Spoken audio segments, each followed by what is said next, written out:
അപ്പോൾ friends, August 15 സ്വാതന്ത്ര്യ ദിനമായിട്ട് രാവിലെ തന്നെ 3 രൂപ കൊടുത്ത് പേപ്പറിൽ നിർമ്മിച്ച നമ്മുടെ ഇന്ത്യൻ ഫ്ലാഗും വാങ്ങിച്ച് എൻ്റെ ശകടത്തിൽ കുത്തി നേരെ ഇന്ന് നമ്മൾ കുറച്ച് അംഗൻവാടികളിൽ നമ്മുടെ കാട്ടാക്കട പഞ്ചായത്തിൽ 8 വാർഡിൽ കഴിഞ്ഞ 3 വർഷമായിട്ട് ഞാൻ ഇവിടെ എല്ലാ സ്വാതന്ത്ര്യ ദിനത്തിനും നമ്മുടെ ഈ അംഗൻവാടികളിൽ പതാക ഉയർത്താൻ പോകാറുണ്ട്.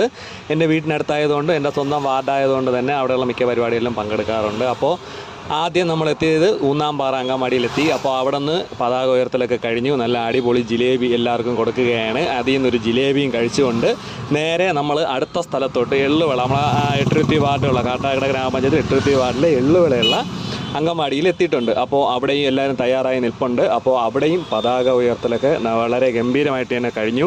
സ്കൂളിൽ പോകാൻ പറ്റാത്തതിൻ്റെ, സ്കൂളിൽ പോയി പണ്ടൊക്കെ നമ്മൾ പതാക ഉയർത്തലിന് പായസം കിട്ടുന്നത്, അതിൻ്റെ ഒരു വിഷമം തീർക്കുന്നത് ഇങ്ങനെയാണ് എന്ന് വേണമെങ്കിൽ പറയാം. അപ്പോൾ ഇവിടെ നല്ല അടിപൊളി പായസമൊക്കെ കിട്ടി.